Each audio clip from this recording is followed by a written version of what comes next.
جی بہت شکریہ. جیسے کہ آپ نے کہا کہ واقعی ڈاکٹر اے کیو خان کا شمار پاکستان کے ان ہیروز میں ہوتا ہے کہ جنہیں محسن پاکستان کہا جا سکتا ہے. ان کی کنٹریبیوشن کے بغیر بلا شبہ ہمارا ایٹمی پروگرام کبھی پایا تکمیل کو نہ پہنچ سکتا، کیونکہ جو ری پروسیسنگ ٹیکنالوجی ہے اس میں انہی کی بدولت ہمیں وہ بریک تھرو ملا جس سے ہمیں 28 مئی 1998 میں دنیا کی 7ویں ایٹمی طاقت بننے کا اعزاز حاصل ہوا. ڈاکٹر صاحب کے ساتھ میری بڑی نیاز مندی تھی، بہت شفیق تھے اور اکثر سائنس اور ٹیکنالوجی کے شعبوں میں ان سے رہنمائی لیتا رہتا تھا. اور چند ایک واقعات بڑے دلچسپ ہیں. ایک دفعہ ڈاکٹر صاحب مجھے بتا رہے تھے کہ وہ چائنا کسی دورے پہ گئے تو وہاں پہ کسی سینئر سائنسدان سے وہ میٹنگ کر رہے تھے. تو انہوں نے کہا کہ ڈاکٹر صاحب آپ نے کبھی گفتگو کے دوران بطخ کو تیرتے ہوئے دیکھا ہے؟ تو ڈاکٹر صاحب نے کہا کہ میں ایک دم حیران ہو گیا کہ ہم اتنی سائنٹیفک گفتگو کر رہے ہیں، اس میں ڈک کدھر سے آ گئی. تو پھر انہوں نے کہا کہ مجھے گمان ہوا کہ شاید وہاں پیکنگ ڈک مشہور ہے لنچ کے لیے، تو شاید یہ اس کے لیے کوئی ایک بنیاد بنا رہے ہیں کھانا کھلانے کے لیے. تو میں نے انہیں کہا کہ جی بالکل، ڈک تو ہم سبھی نے کہیں نہ کہیں دیکھی ہے تیرتی ہوئی. تو وہ چینی سائنسدان نے کہا کہ ڈاکٹر صاحب کام کرنے کا طریقہ جو ہے وہ بطخ سے سیکھنا چاہیے. جب وہ تیرتی ہے تو آپ پانی کے اوپر اس کے جسم کے کسی حصے سے حرکت نہیں دیکھ سکتے. آپ کو یہ نہیں اندازہ ہو سکتا کہ یہ موشن میں ہے، لیکن پانی سے نیچے اس کی ٹانگیں مسلسل حرکت میں ہوتی ہیں. تو یہ طریقہ ہے کام کرنا. تو میں نے ڈاکٹر صاحب سے ہنس کے کہا کہ ڈاکٹر صاحب ہمارا تو بالکل الٹا انداز ہوتا ہے، پانی کے اوپر پورا دھڑ جو ہے نعرے مار رہا ہوتا ہے اور جو ٹانگیں ہیں وہ ساکت ہوتی ہیں. نتیجہ یہ ہے کہ دشمن چوکس ہو جاتا ہے اور ہماری تیاری کچھ نہیں ہوتی. تو وہ بہت ہنسے، کہتے آپ نے بالکل ٹھیک کہا. پھر اسی طرح ایک اور بڑا دلچسپ واقعہ ہے کہ 28 مئی 1998 کو جب دھماکے ہو گئے تو ایک دن اتفاق سے ڈاکٹر قدیر خان صاحب اور ڈاکٹر اشفاق احمد جو ایٹامک انرجی کمیشن کے چیئرمین تھے، یہ دونوں پلاننگ کمیشن میں کسی ایک میٹنگ کے لیے میرے پاس تشریف لائے. تو میں نے ان سے پوچھا، میں نے کہا کہ آپ دونوں دو کلیدی اداروں کے سربراہ ہیں جنہوں نے اس نیوکلیئر پروگرام کو پایا تکمیل تک پہنچایا ہے. تو آپ ذرا مجھے یہ بتائیں کہ آخر وہ کیا کامیابی کی کنجی تھی کہ ہم اس شعبے میں کامیاب ہو گئے جہاں پوری دنیا ہمارے مخالف تھی، اور بہت سے ایسے شعبے ہیں کہ جہاں پر دنیا ہماری مدد کرنا چاہتی ہے اور ہم آج تک اس میں کامیاب نہیں ہوئے. لوگ ہماری ایڈ بھی دیتے ہیں، ہمیں امداد بھی دیتے ہیں، ماہر بھی دیتے ہیں، لیکن وہاں پہ چاہے وہ ایجوکیشن ہے، چاہے وہ ہیلتھ ہے، چاہے اور کئی سیکٹرز ہیں، اس میں ابھی تک ہمیں بریک تھرو نہیں ملا. اور یہاں پہ ہمیں کوئی ایک اسکرو ڈرائیور دینے کے لیے تیار نہیں تھا اور نٹ اینڈ بولٹ دینے کے لیے تیار نہیں تھا. سب کچھ ہم نے خود ہی کر لیا. تو وہ پھر ایک بڑی شاندار لسٹ ہے کہ جو دونوں اصحاب نے میرے سامنے بیان کی کہ یہ ایک یونیورسل کنجی ہے کامیابی کی جو کسی شعبے میں لی جا سکتی ہے. پہلی بات انہوں نے کہی کہ دیکھیے ہمارے پاس شیئرڈ ویژن تھا. ہمارے آرگنائزیشنز میں ایک خاک روب سے لے کے چیئرمین تک سب کو یہ احساس تھا کہ ہم ایک مشن کے لیے کام کر رہے ہیں اور ہم نے اپنے ملک کو ایٹم بم بنا کے دینا ہے. تو ایک پوری آرگنائزیشن میں شیئرڈ ویژن تھا. دوسری بات انہوں نے یہ بتائی کہ ہمارے شعبوں کے اندر جتنے بھی چیئرمین آئے وہ 6 سے 8 سال اوسط ان کا میعاد تھی. اگر 2 سال کے بعد ہم چیئرمین بدلتے تو ڈاکٹر اے کیو خان ہنس کے کہنے لگے کہ ہم نے ایٹم بم نہ بنایا ہوتا بلکہ کوئی پھل جڑیاں بنائی ہوتی. تو وہ ایک بڑی اہم بات تھی کہ اسٹیبلٹی آف لیڈرشپ تھی. تیسری بات انہوں نے کہی کہ ہم نے اپنی آرگنائزیشنز میں ریکروٹمنٹ میں، پوسٹنگ میں، پروموشن میں مکمل میرٹ کو فالو کیا. اور اگر ہم سفارشوں کے ذریعے بندے لیتے پھر بھی ہم اپنا کام نہ کر سکتے. ہم نے کوشش کی جتنی حد الوسع ممکن تھا کہ ہم میرٹ کو ویلیو دیں. تو لہٰذا یہ آرگنائزیشنز میرٹ بیسڈ آرگنائزیشنز تھیں. جی ٹھیک ہے احسن صاحب. جی آپ کمپلیٹ کر لیں. ہمارے آرگنائزیشن جی ہمارے آرگنائزیشن میں ایٹم بم مشینوں نے نہیں بنایا، یہ انسانوں نے بنایا. تو ہم نے ہیومن ریسورس میں انویسٹ کیا، لوگوں کو تربیت دلائی، پی ایچ ڈیز کرائی بہترین یونیورسٹیز میں، اور وہ لوگ آئے. یہ انسانوں نے بم بنایا، اور بڑا کام انسان کرتے ہیں، مشینیں نہیں کرتی.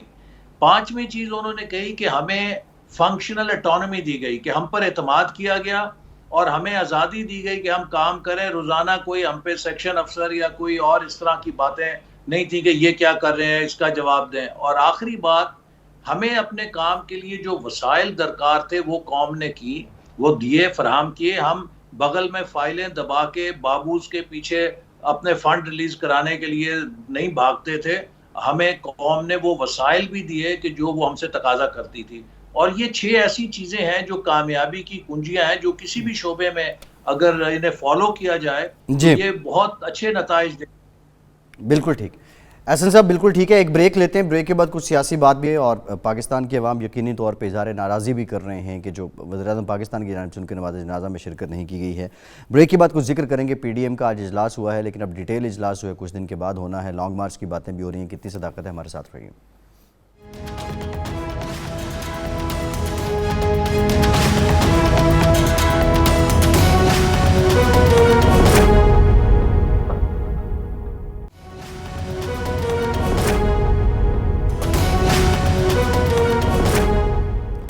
بریک کے بعد ایک بار پھر سے آپ کو خوش آمدید کہیں گے. احسن اقبال صاحب ساتھ ہیں. احسن صاحب، کیا P D M seriously long march کے لیے سوچ رہی ہے، اور یہ جو وقت ہے، جو ٹائمنگ ہے، یہ کیا اس کے لیے موزوں ہے؟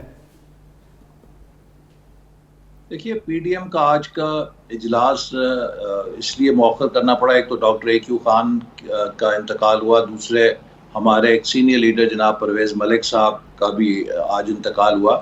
تو ان دونوں کے احترام میں آج ہمیں اجلاس کو ملتوی کرنا پڑا. 18 تاریخ کو سربراہی اجلاس ہوگا. پیش نظر اس وقت پی ڈی ایم کے جو لیڈرشپ کے فیصلے ہیں، ان میں رابطہ عوام مہم ہے، اس کو تیز کرنا ہے. چونکہ اس وقت آپ دیکھ رہے ہیں کہ ملک کے اندر اس حکومت کی جو ناکامی ہے، اس سے ہر شعبہ میل ڈاؤن کر رہا ہے. خاص طور پہ ایک عام آدمی پہ جو مہنگائی کا بوجھ پڑ چکا ہے اور مسلسل اس میں اضافہ ہو رہا ہے، اور جو حکومت کی معاشی پالیسیاں ہیں، اس سے آپ دیکھیں گے اگلے 4 سے 6 ماہ کے اندر تو مزید مہنگائی میں ہوش ربا اضافے کا توقع ہے. اور جو یہ حکومت دعوے کرتی تھی کہ یہ گروتھ لے کر آئے گی، ابھی جو ورلڈ بینک کا تازہ تخمینہ ہے اس کے مطابق بھی یہ 3.4 3.5 گروتھ ریٹ پوسٹ کر سکے گی اپنے 4th ایئر کے اندر. تو پاکستان جس کی ایک ینگ پاپولیشن ہے، ہمیں ہر سال 20 لاکھ نوجوان جو لیبر مارکیٹ میں انٹر ہوتے ہیں، ان کے لیے بھی روزگار چاہیے. اگر اتنی سلو گروتھ ہوگی تو ہم تو ایک معاشرتی انارکی اور سوشل انریسٹ کی طرف بڑھ رہے ہیں. اسی طرح جو ہمارے اس وقت ریاست کا خلفشار ہے، ادارتی بحران ہے، وہ دن بدن گہرا ہوتا جا رہا ہے. پارلیمنٹ بے وقت ہو چکی ہے، عدلیہ پہ حملے ہو رہے ہیں، اسی طرح میڈیا کو دبایا جا رہا ہے، الیکشن کمیشن کے خلاف اعلان جنگ ہے، نیب جو احتساب کا ادارہ ہے اس کا جو حشر ہو گیا ہے وہ آپ کے سامنے ہے. تو جو بھی کانسٹیٹیوشنل سکیم ہے ریاست کو چلانے کی، اس کے اوپر یہ حکومت حملہ آور ہے، اور کہیں بھی یہ کنسنسس پیدا کرنے کی صلاحیت کا اظہار نہیں کر سکی. آج تک 4تھا سال ہے یہ اپوزیشن کے ساتھ وزیر اعظم ایک دفعہ کسی جگہ نہیں بیٹھے کہ کسی قومی پالیسی کے اوپر اتفاق رائے پیدا کریں. تو جو پولرائزیشن ہو رہی ہے، یہ ملک کے نظام کو، ریاست کے نظام کو دن بدن کھوکھلا کر رہی ہے. اور جو ہمارے گرد اثرات ہیں وہ دن بدن بہت سنگین ہوتے جا رہے ہیں. ابھی جو علاقائی صورتحال ہے، افغانستان کی صورتحال ہے، جس طرح مغربی ممالک اس وقت پاکستان سے نالاں ہیں اور ان کے تحفظات ہیں، اس موقع پہ تو ہمیں بڑی قومی یکجہتی کی ضرورت ہے. لیکن یہ حکومت تو دن آسن صاحب گزارش یہ ہے کہ یہ جو سارا آپ نے بیان کیا یہ درست ہے، لیکن متبادل آپ کے پاس کیا لاہ عمل ہے؟ کیا اس حکومت کا اس وقت خاتمہ اور نئی حکومت کا قیام یہ مسئلے کا حل ہے؟ کیونکہ پچھلے سال آپ لوگ کہتے تھے کہ جی نہیں، اب لانگ مارچ کی ضرورت نہیں ہے، استعفوں کی ضرورت نہیں ہے، کیونکہ اب یہ بوجھ ہم نہیں اٹھا سکتے، ان کو مدت پوری کرنے دیں. جی دیکھیے نا، یہ تو ابھی اس وقت حکومت جو ہے بالکل ایک کچے دھاگے کے ساتھ کھڑی ہے. اور مجھے یقین ہے کہ اگر عوامی دباؤ ہم نے بڑھایا تو خود حکومت کے اتحادی بھی اس کا ساتھ چھوڑنے پہ مجبور ہو جائیں گے. یہ حکومت تو اس کی اپنی ٹانگیں تو نہیں ہیں, یہ تو ادھار کے اوپر دوسری جماعتوں سے سپورٹ لے کر چل رہی ہے, اور یہ ایک بڑا چیلنج ہوگا ان جماعتوں کے لیے جنہوں نے اس حکومت کا ساتھ دیا ہے کہ کیا وہ اپنا وزن اس حکومت کی کشتی میں ڈال کے اس کے ساتھ ہی ڈوبنا چاہیں گی یا وہ عوام کے ساتھ کھڑا ہونا چاہیں گی. اس میں خاص طور پہ ایم کیو ایم ہے کہ جو خود کو مڈل کلاس جماعت کا کہتی ہے اور مڈل کلاس اور متوسط طبقے کی نمائندگی کا دعویٰ کرتی ہے, کیا اس کو اس وقت عام آدمی کی مشکلات کا احساس نہیں ہے کہ اس وقت لوگوں کے کیا مسائل ہیں, نوجوانوں کے کیا مسائل ہیں, مہنگائی نے کیسے کراچی اور حیدرآباد کے لوگوں کی زندگی اجیرن کر رکھی ہے. کیا کاف لیگ جو خود کو مسلم لیگ بھی کہلواتی ہے, اسے اندازہ نہیں ہے کہ ریاست پاکستان اور آئین پاکستان کے ساتھ جو کھیل ہو رہا ہے کیا وہ مستقبل میں خود کو اس کٹہرے سے بچا سکے گی اگر وہ اس حکومت کو آکسیجن دیتی رہی کہ جو اس حکومت کے اوپر چارج مستقبل میں لگے گا. تو یہ سب عوامی دباؤ کے ساتھ ہی ہم سمجھتے ہیں کہ اوپننگز پیدا ہوں گی, اور اس کے لیے ہماری جو رابطہ عوام مہم ہے اس کو ہم اب انشاءاللہ تیز کر رہے ہیں. نہیں حسن صاحب, میرا سوال یہ تھا کہ آپ کا لاہ عمل کیا ہے, ان ہاؤس چینج یا نئے الیکشن؟ آپ اس تحریک سے, اس سارے صورتحال سے حاصل کیا کرنا چاہتے ہیں؟ ہم چاہتے ہیں کہ اس وقت ہمارے چاہنے کے علاوہ یہ بھی دیکھنا ہے کہ ملک کے مسئلے کا حل کیا ہے. دیکھیے, اگر آپ کوئی سٹاپ گیپ ارینجمنٹ انہیں اسمبلیوں کے اندر کر لیں گے, وزیر اعظم بدل لیں گے, اس سے بات نہیں بنے گی.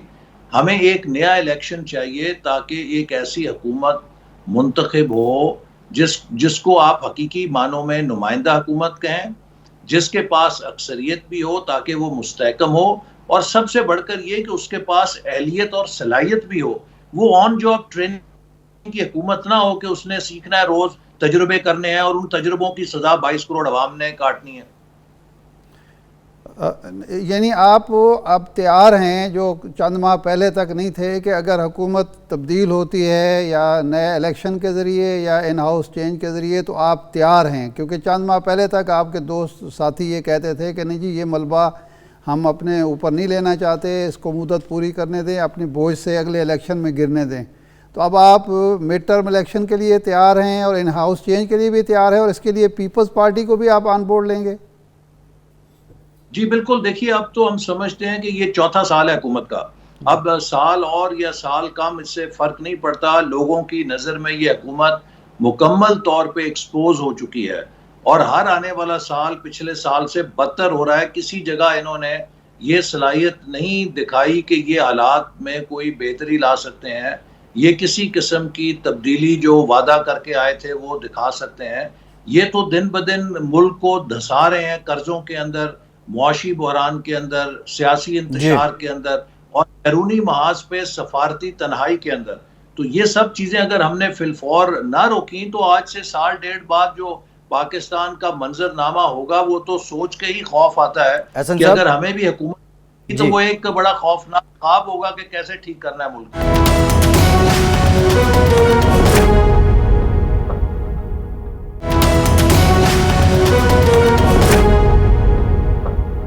احسن صاحب, کیسے آپ تیار کیسے ہیں؟ آپ کی اپنی جماعت کے اندر ایک مزاحمت کا نظریہ ہے, ایک مفاہمت کا ہے, اور پھر یہ بات بھی ہو رہی تھی بیچ میں کہ نواز شریف صاحب جو ہیں وہ بھی واپس آ جائیں گے. نہیں, مریم صاحبہ نے کہا کہ کچھ لوگ ہیں ہماری پارٹی میں جن سے ہم خوفزدہ ہیں اور وہ ہم سے خوفزدہ ہیں. یہ کون لوگ ہیں آپ کی پارٹی میں؟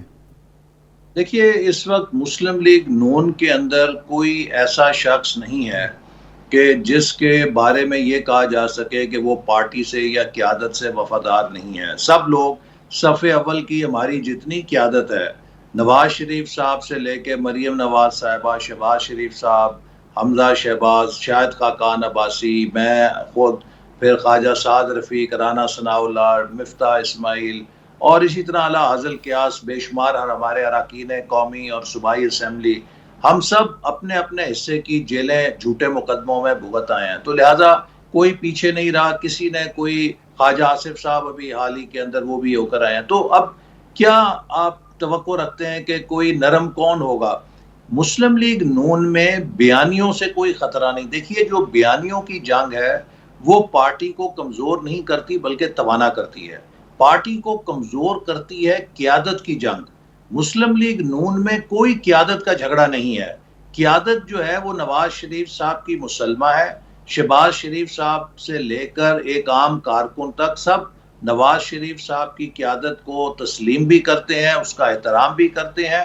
یہی اصل میں پارٹی کی طاقت ہے. جہاں تک بیانی ہے وہ چاہے 200 ہوں, چاہے 2 ہوں, چاہے 6 ہوں, ان سے تو بیٹل آف آئیڈیا سے ایک جمہوری نظام کے اندر کوئی بھی پارٹی توانا ہوتی ہے, کمزور نہیں ہوتی. یہ کون لوگ ہیں جن سے آپ کی قیادت خوفزدہ ہے اور جو قیادت سے خوفزدہ ہیں؟ وہ بھی تو کچھ لوگ ہیں. اور یہ اگر واقعی اتحاد ہے تو جناب جاوید لطیف صاحب کو نوٹس کس بات پہ جاری ہوا؟ جی دیکھیے, وہ اس لیے ان کو نوٹس جاری کیا گیا کہ انہوں نے میڈیا کے اوپر ایک ایسا بیان دیا تھا جس سے کہ یہ بو آتی تھی کہ وہ نواز شریف صاحب کے کچھ جو بہت قریبی ساتھی ہیں ان کے بارے میں کوئی وفاداری کا سوال اٹھا رہے ہیں. جیسے میں نے آپ سے کہا کہ اس وقت اوپر سے لے کے نیچے تک پارٹی میں کوئی نہ پارٹی کے ساتھ بے وفائی کا سوچ رہا ہے, نہ قیادت کے ساتھ بے وفا ہو رہا ہے. ہم سب ایک جسد واحد کی طرح متحد کھڑے ہیں. تو اس موقع پہ اگر آپ میڈیا پہ کوئی ایسی گفتگو کریں جس سے یہ تاثر ہو کہ آپ کسی کی وفاداری پہ سوال اٹھا رہے ہیں, تو یہ تو نہیں احسن صاحب, ایسی بات تو ایاز صادق صاحب نے بھی کی کہ وہ ہمارے ہی پروگرام میں کی کہ نواز شریف جو ہیں وہ پاکستان واپس آ جائیں گے. تو وہ کون سے ساتھی ہیں, وہ کون لوگ ہیں کہ جن کی وفاداری پہ جاوید لطیف صاحب کو شک ہے؟ یہ تو آپ جاوید لطیف صاحب سے پوچھئے کہ کس کے اوپر انہیں شک ہے, کس کا وہ نام لینا چاہتے تھے. لیکن یہ بات کرنا کہ جی پارٹی میں کوئی لوگ ایسے ہو سکتے ہیں کہ جو پارٹی سے وفادار نہیں, میں سمجھتا ہوں کہ یہ پارٹی ڈسپلن کی خلاف ورزی ہے, اور اسی کے لیے نواز شریف صاحب کی ہدایت کے اوپر ہم نے انہیں شو کاز جاری کیا. نہیں, لیکن مریم صاحبہ بھی تو یہی کہہ رہے ہیں کہ کچھ لوگ ہیں جو ہم سے خوفزدہ ہیں اور کچھ لوگ ہیں جن سے ہم خوفزدہ ہیں. مریم نواز صاحبہ نے کسی کی وفاداری کو سوال نہیں بنایا. یہ نہیں کہا کہ کوئی کسی کی ایجنسی کا ایجنٹ ہے یا کوئی باہر سے کسی اسائنمنٹ کے اوپر, ایسی بات انہوں نے نہیں کہی. اچھا, یہ فرمائیں کہ یہ جو اب لانگ مارچ کی طرف اور جلسوں کی طرف آپ جا رہے ہیں, اس کا کوئی تعلق اسلام آباد میں حالیہ تبدیلیوں سے بھی ہے؟ کوئی ٹائمنگ کا کوئی ہے؟ دیکھیے, یہ تو جو ہمارا لائحہ عمل ہے اس تو ہم پہلے 1 مہینے پہلے سے اعلان کر چکے ہیں. جو پچھلا سربراہی اجلاس تھا اس میں اس بات کا اعلان کر دیا گیا تھا کہ ہمارا اگلا لائحہ عمل کیا ہوگا. اسلام آباد میں جو تبدیلیاں ہیں وہ معمول کا حصہ ہیں, ان کا ہماری سیاسی جدوجہد سے کوئی تعلق نہیں. ہماری جو سیاسی جدوجہد ہے اس کا تعلق ملک کی صورتحال سے ہے.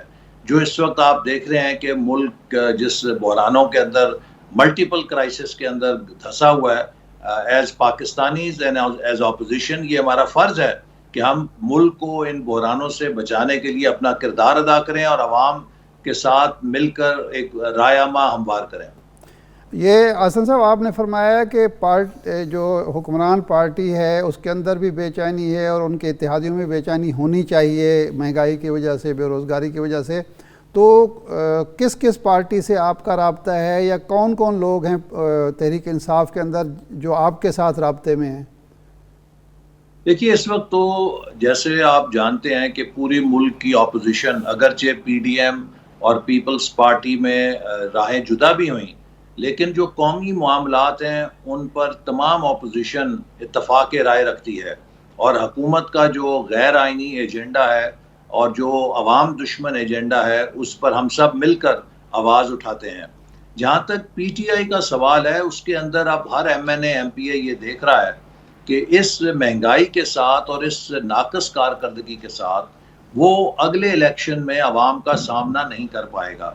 اور آج اگر کسی بھی پی ٹی آئی کے ایم این اے اور ایم پی اے کو یہ آفر ہو, احسن صاحب آپ سے ہاتھ ملانے کو کتنے لوگ تیار ہیں؟ بے شمار.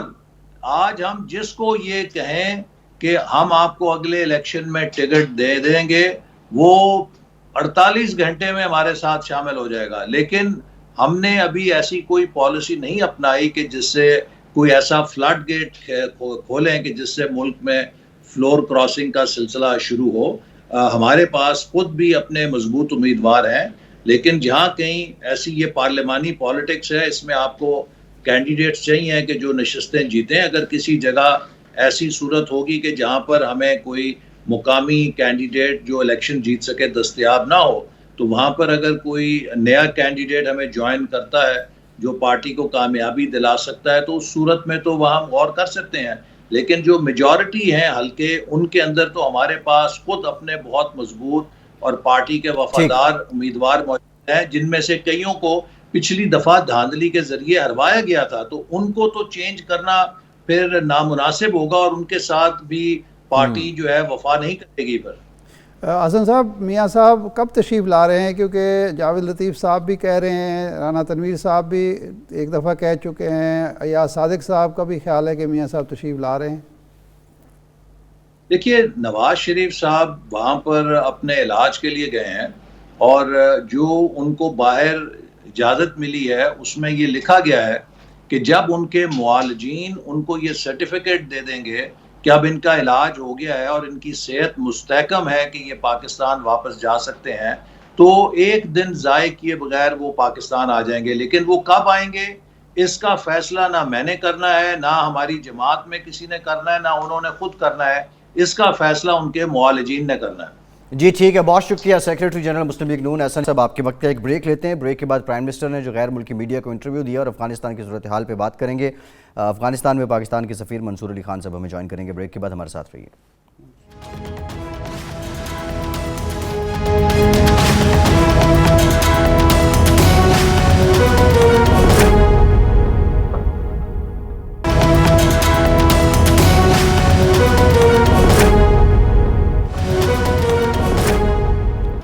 بریک کے بعد ایک بار پھر سے آپ کا خیر مقدم کرتے ہیں. ہمیں جوائن کیا ہے کابل میں پاکستان کے سفیر منصور احمد خان صاحب نے. بہت شکریہ منصور صاحب آپ کے وقت کا. آپ سے گفتگو کریں گے. ارشاد صاحب، جو آج پرائم منسٹر کی اسٹیٹمنٹ ہے اس پر تو بات کریں گے، لیکن آپ سے میرا سوال یہ ہے کہ افغانستان میں کابل میں جو طالبان کی حکومت ہے اس کو تسلیم کرنے کو لے کے چائنا کا بھی ایک خیر مقدمی پیغام تھا، رشیا نے بھی بات کی تھی، لیکن ابھی تک یہ انیشیٹ نہیں ہو سکا. کیا ریزن ہے؟ اب تو وقت خاصا گزر بھی چکا ہے، گزر بھی رہا ہے. انیشیٹ نہ ہونے کی ریزن کیا ہے؟ دیکھیں، پاکستان خاصا محتاط ہے. پچھلی دفعہ ہم نے تسلیم کیا طالبان کی حکومت کو، لیکن بعد میں ہمیں اندازہ ہوا کہ ایک تو دنیا ان کو ماننے کے لیے تیار نہیں تھی، دوسرا خود ہمارے بھی مسائل پیدا ہوئے پاکستان اور افغانستان کے درمیان. مثال کے طور پر وہاں جو دہشت گردی کے کیمپ قائم ہو گئے، وہاں سے لوگ آ کے یہاں حملہ آور ہوئے، وہ مذہبی دہشت گردی، مسلکی دہشت گردی جو اس وقت ہوئی تھی، اور بہت ساری اور چیزیں بھی تھیں. تو اب میرا خیال ہے ایک درست فیصلہ ہے کہ تمام ہمسایہ ممالک جس میں روس اور چین بھی شامل ہیں، تاجکستان، ازبکستان وغیرہ، ایران ہیں، یہ مل کے کوئی فیصلہ کریں. اور اس میں بہتری بھی ہے خود افغانستان کے لیے، طالبان حکومت کے لیے بھی اس میں بہتری ہے کہ سارے ہمسائے متفق کا فیصلہ کریں. اب طالبان کیا کچھ کر چکے ہیں اور مزید کیا کرنا چاہیے، یہ ہمیں اپنے مفاد کے اور علاقے کے مفاد کے حوالے سے سوچنا چاہیے. امریکہ اور یورپ کے حوالے سے نہیں سوچنا چاہیے کہ ان کی شرائط کیا ہیں. ہمیں طالبان کے ساتھ وہ بات کرنی چاہیے یا ان کے سامنے وہ تجاویز رکھنی چاہیے جو ان کے بھی فائدے میں ہیں اور خطے کے بھی فائدے میں ہیں. ایک مضبوط اور مستحکم حکومت جو افغانستان کی نمائندہ حکومت ہو، اس کے لیے تو ہمیں کوشش بھی کرنی چاہیے، ہمیں ریکویسٹ بھی کرنی چاہیے. لیکن ایسی حکومت جو باج گزار ہو امریکہ کی یا یورپ کی، وہ اس کی بات ہمیں نہ سوچنی چاہیے نہ کرنی چاہیے، کیونکہ یہ براہ راست مداخلت ہوگی افغانستان کے معاملے میں. اب منصور احمد خان صاحب چونکہ موجود ہیں ہمارے ساتھ، تو ہم پوچھیں گے کہ تقریباً 1.5 ماہ گزر چکا موجودہ حکومت کو قائم ہوئے، تو کیا صورتحال ہے وہاں؟ حالات استحکام کی طرف جا رہے ہیں یا بے چینی اور اضطراب کی طرف؟ یہ ہمیں فرمائیں کچھ اپنی معلومات کی روشنی میں. جی بسم اللہ الرحمن الرحیم، بہت شکریہ. دیکھیے، 1 ماہ سے زیادہ کا عرصہ گزر چکا ہے ان کی حکومت کو یہاں پہ قائم ہوئے، اور اب میرا خیال ہے کہ 1 ماہ سے زیادہ کا عرصہ گزرنے کے بعد کچھ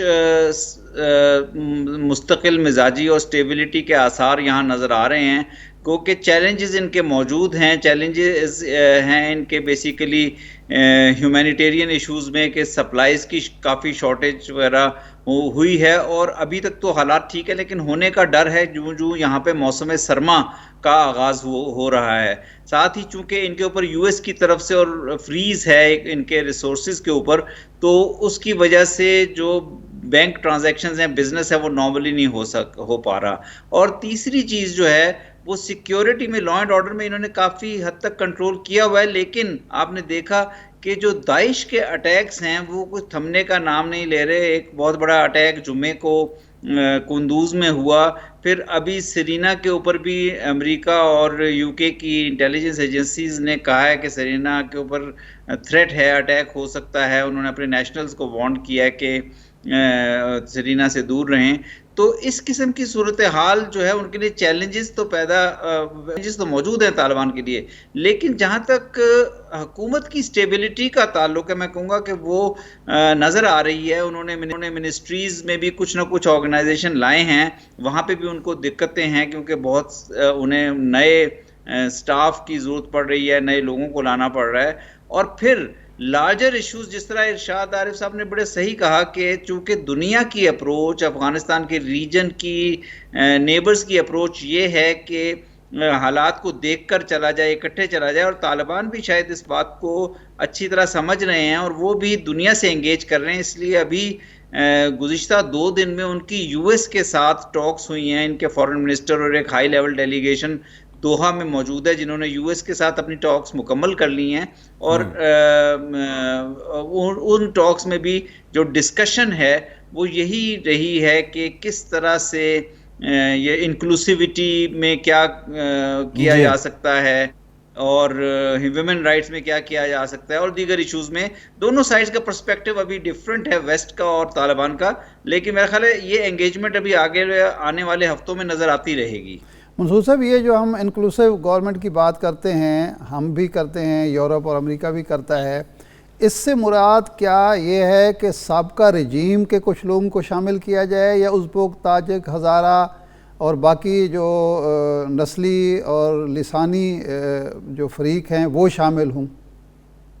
جی, اس میں دیکھیں دونوں سائڈز کے جو پرسپیکٹوز میں فرق ہے وہ یہی ہے کہ انٹرنیشنل کمیونٹی کا زیادہ تر افغانستان کے نیبرز اور ریجن کے ممالک کا بھی خیال یہ ہے کہ 1990 سے جن مختلف پارٹیوں کو, جن مختلف شخصیات کو, جن مختلف ایتھنک گروپس کے ریپریزنٹیٹیوز کو ہم دیکھ رہے ہیں, جس میں حامد کارزئی صاحب ہیں, عبداللہ ہیں, محقق صاحب ہیں, خلیلی صاحب ہیں, صلاح الدین ربانی صاحب ہیں, ان کے ریپریزنٹیٹیوز کو کسی طرح سے کسی فارم میں ایکسپیکٹ کیا جا رہا ہے کہ انکلوسیو حکومت سے مراد یہ ہے کہ ان لوگوں کے ریپریزنٹیٹیوز کو شامل کیا جائے. طالبان کا جو پرسپیکٹو ہے یا نقطہ نظر وہ مختلف ہے. وہ یہ کہتے ہیں کہ وہ اس کو سلیکٹیوٹی کہتے ہیں. وہ کہتے ہیں ہم سلیکٹیوٹی کی طرف نہیں جانا چاہتے یا انڈیویجولز کی طرف نہیں جانا چاہتے, اور ہم چاہیں گے کہ ہم یہاں پہ تاجکس کے نمائندوں کو, ہزاراز کے نمائندوں کو, ازبکس کے نمائندوں کو کسی نہ کسی طرح سے انکلوڈ کریں. اور انہوں نے کچھ لوگوں کو انکلوڈ بھی کیا ہے, جیسے کامرس منسٹر جو ہیں وہ پنشیر سے ہیں. تو میرا خیال ہے کہ یہ پرسپیکٹوز دونوں کے ڈیفرنٹ ہیں اور اس میں کہیں نہ کہیں کامن گراؤنڈ تلاش کرنی پڑے گی. اگر تسلیم نہیں کیا جاتا اور یہ جو فریز ہے وہ بھی جاری رہتا ہے, مالی وسائل نہیں, تو کس حد تک بے چینی آپ سمجھتے ہیں کہ پیدا ہو سکتی ہے؟ کیا وہ ایک تبدیلی کا راستہ اختیار کر سکتی ہے, عوامی بے چینی؟ نہیں, اگر فریز اگر تسلیم نہیں کیا جاتا اور فریز بھی قائم رہتا ہے تو لازمی بات ہے کہ افغانستان کے لیے, افغانستان کے عوام کے لیے سختی ہوگی. اور اسی لیے آپ نے دیکھا کہ پرائم منسٹر نے اس بات پہ بارہا زور دیا اپنی انٹرنیشنل انگیجمنٹ میں, اپنے انٹرویوز میں بھی, کہ افغانستان کے چونکہ عوام افیکٹ ہو رہے ہیں اس لیے انٹرنیشنل کمیونٹی کو ان سے انگیج کرنا چاہیے, ان کے ساتھ اقتصادی روابط میں ان کی مدد کرنی چاہیے. اگر تسلیم کرنے کے پروسیس میں کچھ دیر بھی ہو رہی ہے تو بھی اگر فریز کو بھی پارشلی ہٹا لیا جائے یا کچھ ایسے مواقع پیدا کیے جائیں, جس طرح کچھ گزشتہ دنوں میں ہم نے دیکھا بھی کہ امریکہ کی طرف سے بھی ہیومینیٹیرین اسسٹنس کی اجازت دی گئی. انٹرنیشنل کمیونٹی بھی یہاں پہ موجود ہے, یو این موجود ہے اور وہ کافی رول پلے کر رہی ہے, WFP کافی رول پلے کر رہا ہے یہاں پہ ہیومینیٹیرین سپلائیز میں. تو اگر یہ جو فریز ہے یو ایس کی جانب سے، اگر اس میں بھی کوشش کر کے کچھ پارشلی اس میں ریلیکسیشن آ جائے تو یہاں افغانستان کے لوگوں کے مسائل کو حل کرنے میں مدد ملے گی۔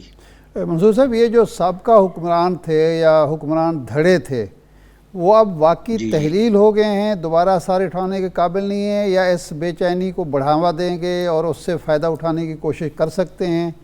ازبک ہیں، تاجک ہیں، اشرف غنی اور حامد کرزئی کے حامی ہیں، وہ اس قابل ہیں کہ وہ فائدہ اٹھا سکیں؟ جو افغانستان کے جو دھڑے یا لیڈرز تھے، اس میں سے حامد کارزئی صاحب اور عبداللہ صاحب یہاں پہ موجود ہیں، کابل میں موجود ہیں، میری بھی ان سے ملاقات ہوتی رہتی ہے، طالبان کے ساتھ بھی ان کی ملاقاتیں جاری رہتی ہیں۔ گلبدین حکمت یار جو کہ ایک پشتون لیڈر ہیں وہ بھی موجود ہیں۔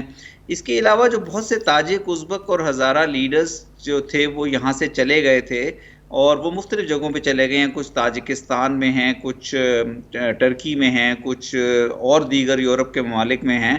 ابھی تو ان کی طرف وہ اس طرح یکجا نہیں ہوئے ایک ریزسٹنس کے طور پر، لیکن اگر افغانستان میں اکنامک سٹیبلٹی اور پولیٹیکل سٹیبلٹی میں دقت ہوئی تو پھر ان لوگوں کے یکجا ہونے کے چانسز بھی ہیں، اور اس لیے بہتر ہوگا کہ طالبان ان کے ساتھ اس اپوزیشن کے ساتھ کسی قسم کا ڈائیلاگ رکھیں، کیونکہ بہرحال وہ افغان ہیں اور وہ افغان نیشن کا پارٹ ہیں، اور ان کے ساتھ ڈائیلاگ کرنے میں کوئی حرج نہیں ہے، سیاسی ڈائیلاگ کرنے۔ منصور صاحب، یہ داعش جو ہے یہ کتنا بڑا خطرہ ہے طالبان حکومت کے لیے؟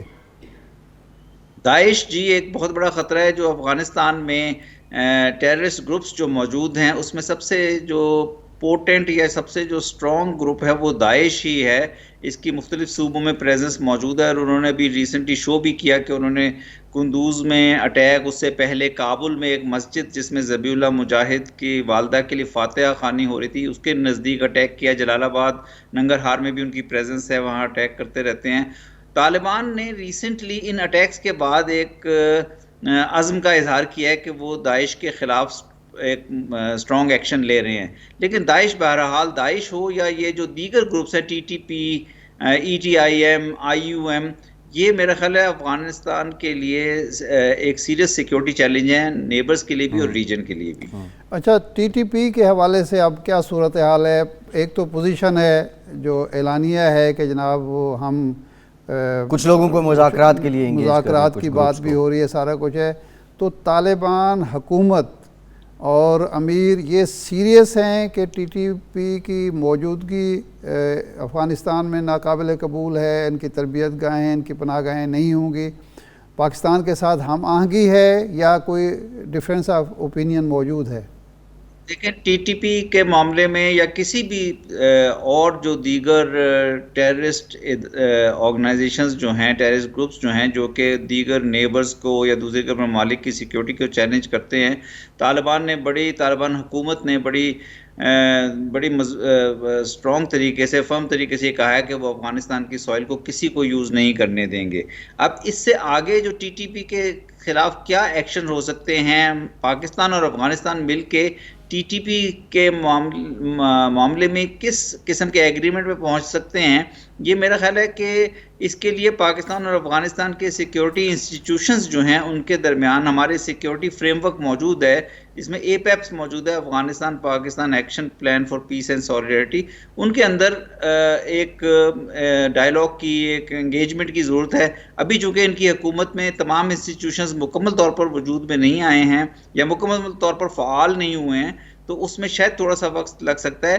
جہاں تک ٹی ٹی پی کے کچھ گروپ سے یا لیڈر سے بات چیت کرنے کا معاملہ ہے، یہ حکومت پاکستان کا اختیار ہے۔ حکومت پاکستان دیکھے گی کہ کس طرح، کس وقت، کس قسم کے معاملات۔ یہ منصور صاحب، جو پرائم منسٹر نے کہا تھا کہ کابل حکومت جو ہے اس معاملے میں فیسیلیٹیٹ کر رہی ہے، تو کیا جو اب سفارت خانہ ہے کابل میں پاکستان کا، اس کا اس معاملے میں کوئی کردار نہیں ہے؟ نہیں، دیکھیں، نہیں، یہ تو سفارت خانے کے ایمبٹس کے معاملات نہیں ہیں، کیونکہ یہ جو جب ان گروپس کے ساتھ کوئی کسی قسم کی کوئی ڈیل یا کسی قسم کے معاملات کرنے ہوتے ہیں یا کسی قسم کی انگیجمنٹ کرنی ہوتی ہے تو سیکیورٹی انسٹیٹیوشنز اور سیکیورٹی کے ادارے ہی کرتے ہیں، اور اس میں سفارت خانہ کوئی ڈپلومیٹک انگیجمنٹ تو نہیں ہوتی، تو اس لیے میرا خیال ان کے لیے دوسرے چینلز یوز کیے جاتے ہیں۔ نہیں، یہ آپ کے کم از کم علم میں تو ہوگا نا کہ کس سطح پر مذاکرات ہو رہے ہیں، اور طالبان حکومت کا رویہ جو ہے وہ فیسیلیٹیٹ پاکستان کو کر رہی ہے یا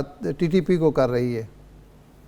نہیں دیکھیں، میرے خیال میں ٹی ٹی پی کو تو بالکل فیسیلیٹیٹ نہیں کر رہی، لیکن پاکستان کے ساتھ کس قسم کے تعاون، ان کا جو طالبان حکومت کا تعاون کس قسم کا کی صورت اختیار کرے گا، وہ ڈیپینڈ کرے گا کہ اب ہماری جو انسٹیٹیوشنل انگیجمنٹ ہوتی ہے اس میں ہمارے افغانستان کی حکومت کے ساتھ کراس بارڈر ایشوز پہ کس طرح معاملات طے پاتے ہیں۔ تو میرا خیال ہے یہ ایک ابھی آن گوئنگ پروسیس ہے، اور اس کے بارے میں اس وقت کچھ حتمی طور پر کہنا مناسب نہیں ہوگا۔ بالفرض مذاکرات ناکام ہوتے ہیں تو کیا کابل حکومت ان تمام گروہوں کو جو وہاں موجود ہیں ان کو نکالنے کا حوصلہ رکھتی ہے یا ارادہ رکھتی ہے؟ ہماری جو ان سے مستقل طور پر بات چیت اور ڈیمانڈ یہی رہی ہے، جب وہ یہ ان کی حکومت نہیں بنی تھی طالبان کی، اور پیس پروسیس میں بھی ہم ان کے ساتھ انگیج تھے، تو یہی ہماری ڈیمانڈ رہی ہے کہ ان کے خلاف ایکشن لیا جائے اور ان کو پاکستان کے حوالے کیا جائے، کیونکہ ان ایلیمنٹس نے پاکستان میں ٹیررزم کا ارتکاب کیا ہے، جس سے پاکستان کی اسٹیٹ کو، پاکستان کی سوسائٹی کو ناقابل تلافی نقصان پہنچا ہے۔ امریکہ ہم سے کیا توقع کر رہا ہے؟ کابل میں جو ان کے ہوں گے رابطے ہوں گے، وہ کیا توقع، ہم سے کیا توقع کرتا ہے؟ بریف کمنٹ کیجئے گا منصور صاحب۔ امریکہ کی دیکھیں، بنیادی طور پر توقع امریکہ کی اور ویسٹرن کمیونٹی کی یہی ہے کہ کسی طرح انکلوسیوٹی پہ طالبان آئیں اور کسی طرح ہیومن رائٹس اور ویمن رائٹس کے انٹرنیشنل سٹینڈرڈز کو تسلیم کریں تاکہ معاملات آگے بڑھ سکیں۔ جی ٹھیک، بہت شکریہ منصور احمد خان صاحب، کابل میں ان کے سفیر ہمارے ساتھ موجود تھے۔ ارشاد صاحب آپ کا بھی شکریہ۔ پروگرام کا وقت ختم ہو گیا، اجازت دیجیے۔